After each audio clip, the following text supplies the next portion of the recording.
Yo, what's up, guys? I'll take you guys through this simple chest day, and yeah. So I'm not gonna lie, this is like one of the most locked in workouts I've had in a while. I had nothing else on my mind. I was literally just in the zone.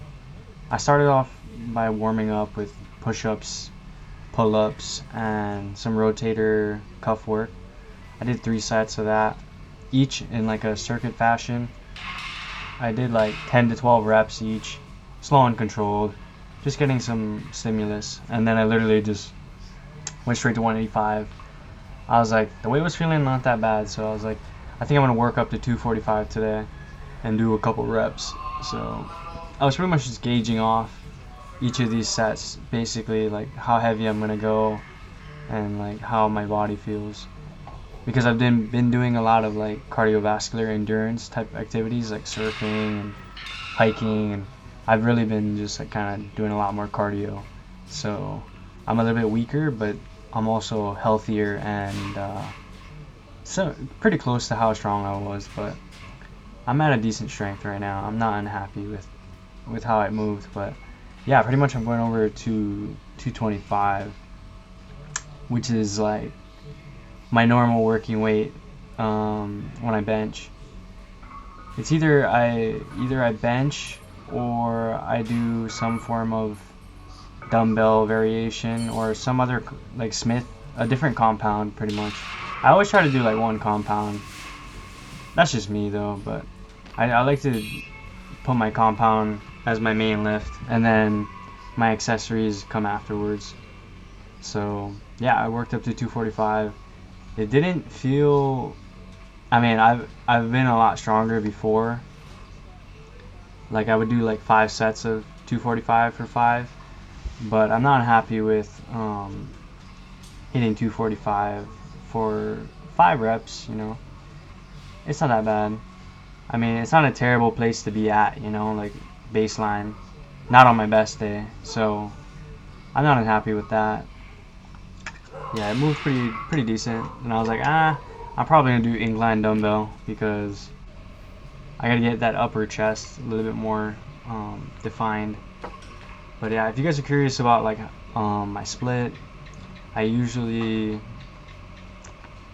hit chest and then I hit back, and then sometimes I'll take like a day or two off in the middle just to recover. I've been finding that taking a day off in between has been helping me a lot. So I either take a day or two off and then I come back and I hit arms and then legs, and then I'll either take another day off in the middle, or then I'll just go straight to chest and repeat that cycle. But yeah, you should pretty much just listen to your body, and you don't have to do not train every single day.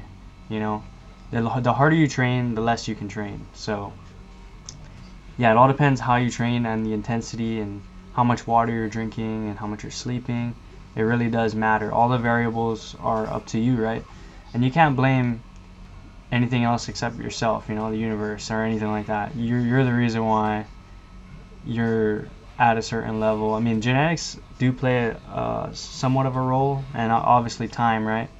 Time times intensity times like effort that you put towards working out, and obviously the more time you spend working out, you would think that you make more gains, but that's not necessarily true, right? Because intensity and failure and having your body to adapt is what is where the growth happens, right? Like these reps right here, these are not really doing anything. When I start to fail and my body just kind of, it's like my body needs to evolve, right? It needs to get bigger and stronger. So that's where your main focus should be, is not being in the gym for 3 hours or trying to hit 50 reps.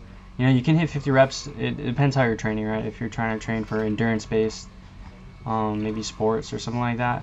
But explosiveness, I mean, is another way to train. But if you're training to build muscle specifically muscle, I don't know if it's power building or bodybuilding, or if you just want to gain more mass, then obviously more rest, more intensity, a moderate amount of reps is the way to go.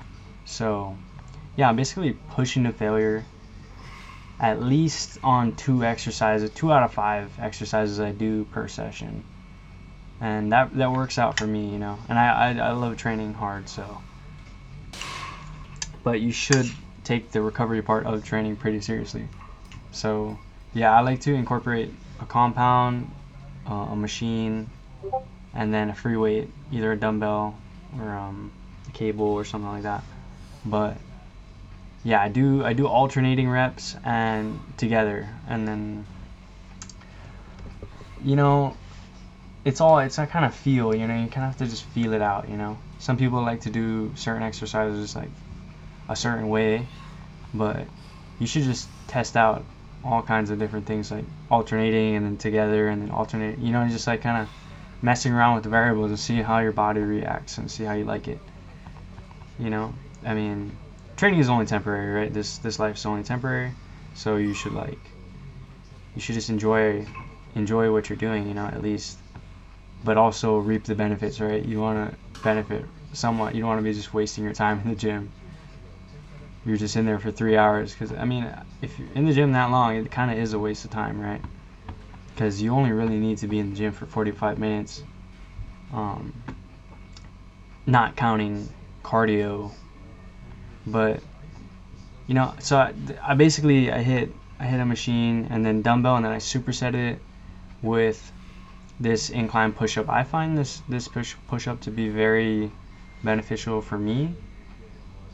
This is kind of like the pump aspect, but it also does kind of fatigue me a little bit, so that when I hit the next set, I'm kind of already my muscles are already kind of burnt out, and then I kind of get to failure a little bit quicker. But I also rest in between at least 10 seconds, or like get my heart rate down to a little bit above normal, I guess, and then I just hit the next set. So I'm not like hitting I'm not out of breath type of failure, you know. Being out of breath doesn't mean you hit failure. It just means that you don't have cardiovascular endurance.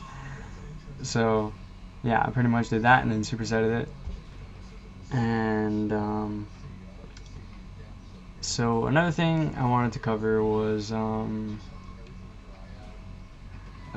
was I gonna cover? Diet. I don't know if you guys are curious about, but I eat breakfast in the morning. I usually drink water first, and then I'll have like 4 eggs, and then maybe like 2 bagels, and I'll have that as like a sandwich.